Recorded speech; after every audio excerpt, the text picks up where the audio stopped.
Okay, the fittings are pretty well dialed in. You can see our I still got to get my finial made, but you can see my polished facets on the guard. Makes it dance. The polished facet on the butt cap. See how things are kind of coming together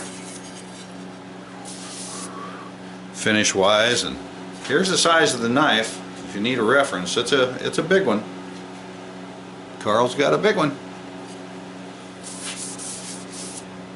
Yeah, that is beautiful.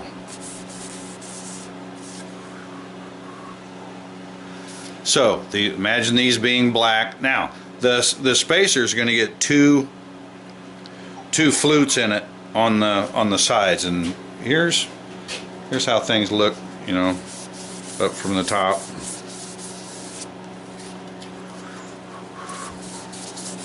But the spacer gets two flutes on either side, right up to the flat. It doesn't go all the way around, they just go right up to the flat. So anyway, that's where we're at. Tomorrow the fittings get hot blued, and this knife will be a done deal. A lot of work yet to do today, because I'm gonna do my first coffee black on this. I've always hot blued, but I've seen so much of it done. I told my buddy Eric Markman from Holland, who has talked to me through it 3 or 4 times now, that I just love the way his stuff looks, and I'm gonna do a coffee black on this blade this afternoon.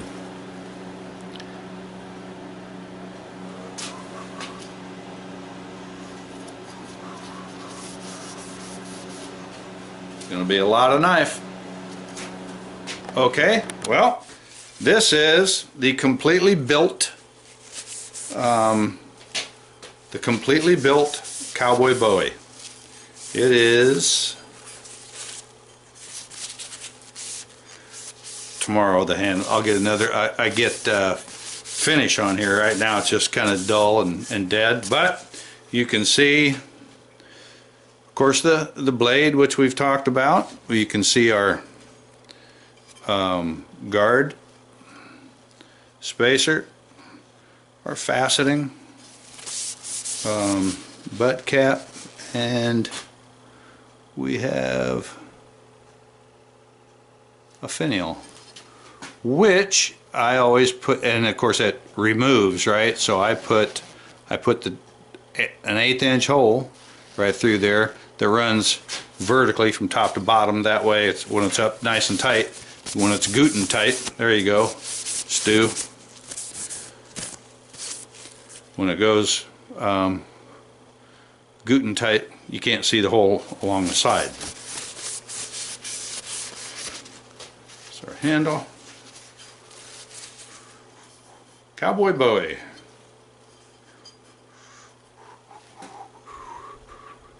And tomorrow the black will be black, and the shiny will be shiny, and the satin will be satin. It'll be a nice finish on the handle material, and she'll be a done deal. Anyway, that's how I build. That's what I do to a lot of the knives I make, and how I get them done. This thing,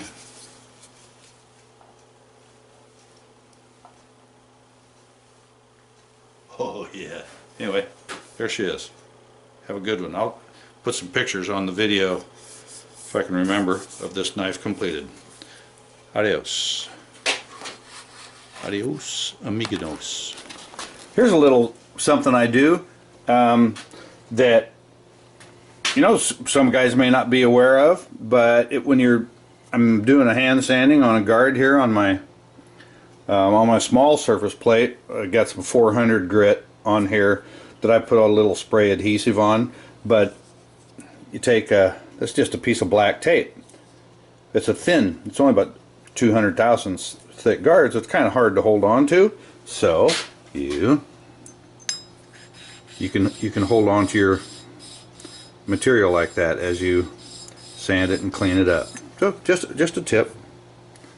Looks pretty nice. That's a 400. I'm going to go to you can see some J hooks and stuff like that, but you get the idea. I'm going to go to 800 and be a satin finish, and Anyway, there's my, boy, sure is shiny. You see what's going on with the guard.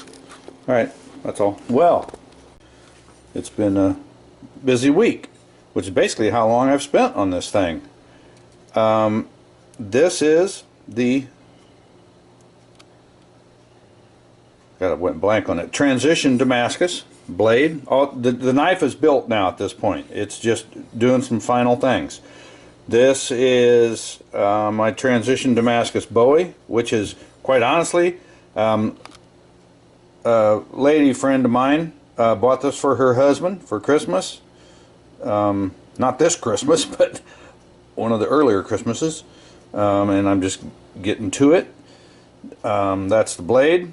And I was going to say, it has ended up being more knife than I had anticipated, so he's going to really be pleased. This is the walnut, kind of a everything walnut. It's going to get another sanding and another coat of Danish oil. Should be looking pretty good. These are our components. Butt cap. Now all the hardware is going to get hot blued, so the next time you see it, the knife's going to have a different attitude. This is the guard, and these have the mirrored facets, and this is the spacer. It's double fluted, and this is the finial I turned yesterday, and I mirror polished the can we see that? There you go. What's my camera doing? You know, it's focusing on the darn knife below it. Funny how that happens sometimes. Can't get the camera to focus on the item in question.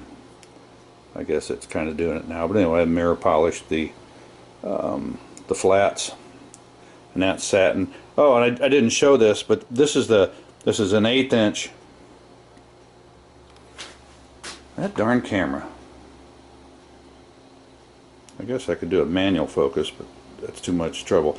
The hole for the takedown will sit in the knife like this. When I fully tightened it, I drilled the hole so that it's running up and down from spine to cutting edge on the knife, from the, you know what I'm saying, so that you can't see it. It'll be vertical. So anyway, there's that. Get the hardware hot blued, and my knife, the blade cleaned up, and that's where we're at. And it's warming up a little bit outside. I think it's only like 12 and above instead of 12 below. Talk to you guys in a little bit. I have been doing hot bluing since 2003, and this is the first time I have ever opened my tank to see my bluing salts frozen solid. Here, let me show you. Here's a hammer.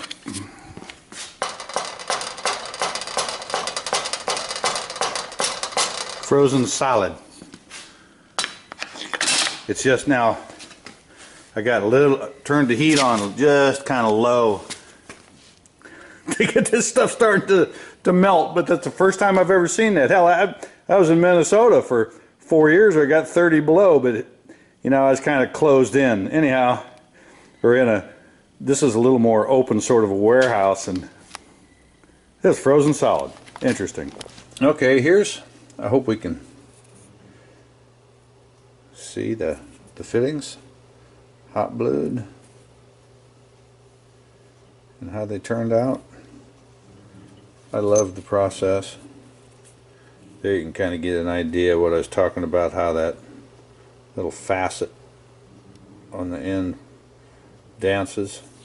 They're oily, but you get the idea. There's that spacer, fluted spacer.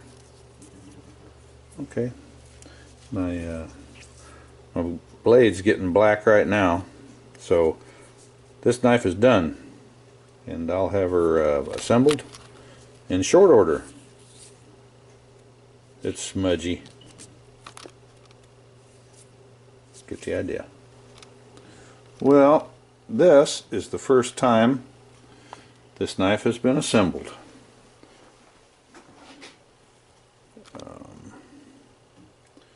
The hot blued guard, and there's oil and spots and stuff all over the place.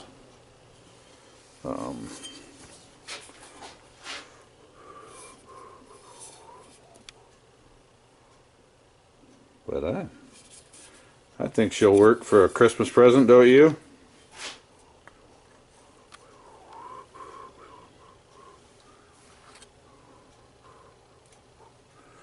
My ugly hands out of the way.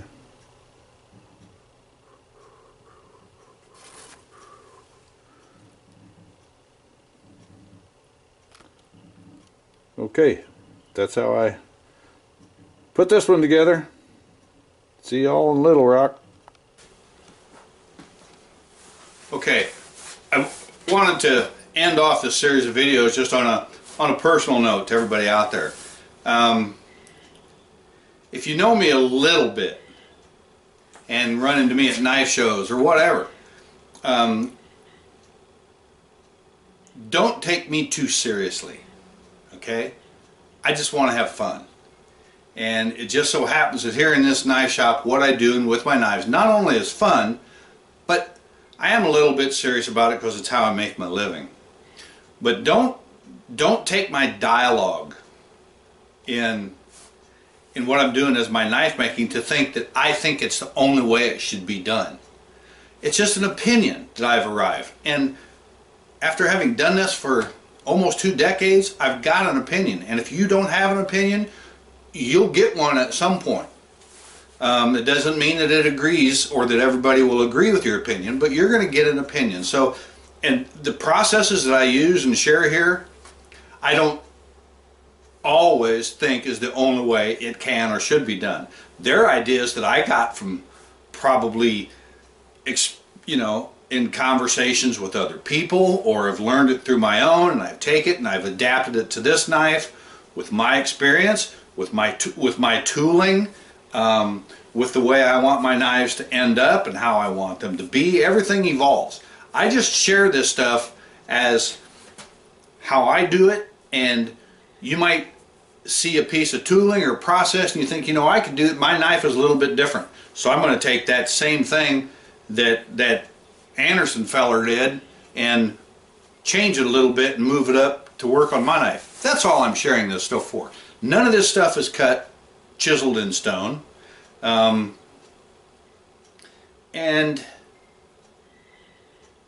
you know, if I understand how sometimes I'm on that old one of them internets, you know, I'm on the WW, and I'll get irritated by something that somebody does, and we shouldn't let that happen to us. Let it go and do things your way and proceed on. I mean no one no harm or insult, nothing like that. I was just sitting here working on a sheath for this Bowie that I made, and I just had that thought and I wanted to share it with you. This is just how I ended up at it. 20 guys can make the same knife and get there from 20 different directions and still end up pretty much the same knife. So anyway, enjoy what you do. We're a unique group of people. Not that we're craftspeople, craftsmen, craftswomen, but because of the tool we make. It's man's oldest tool, and we're still doing it today, and we need to be proud of it and use the absolute best materials that we can get. Use those materials in the absolute best way that we think we can, and provide our customers with the best knife that we can. I know in some professions, people do what they do and they promote themselves to their clientele as, we use the best this and we use the best that we can. And they do that openly and freely to promote themselves to their clientele, that they're doing the best that they can with the best materials and procedures that they can. And we do the same. And sometimes when we say we only want to use the best, that might offend some people when in their own profession they do the exact same thing. So just I try to do the best I can. I know a lot of people, others out there doing, and I have a lot of fun making these videos, and I don't have I don't have a life, so I spend a lot of time at night just sitting in front of the computer playing with things, and gives me an opportunity to sorry about that light, I just now see it. Gives me an opportunity to I like editing videos and pictures and stuff like that. Anyway, I hope you enjoy what I do, and I'm just going to keep making videos until people tell me to go away. All right? Okay, so see you guys later.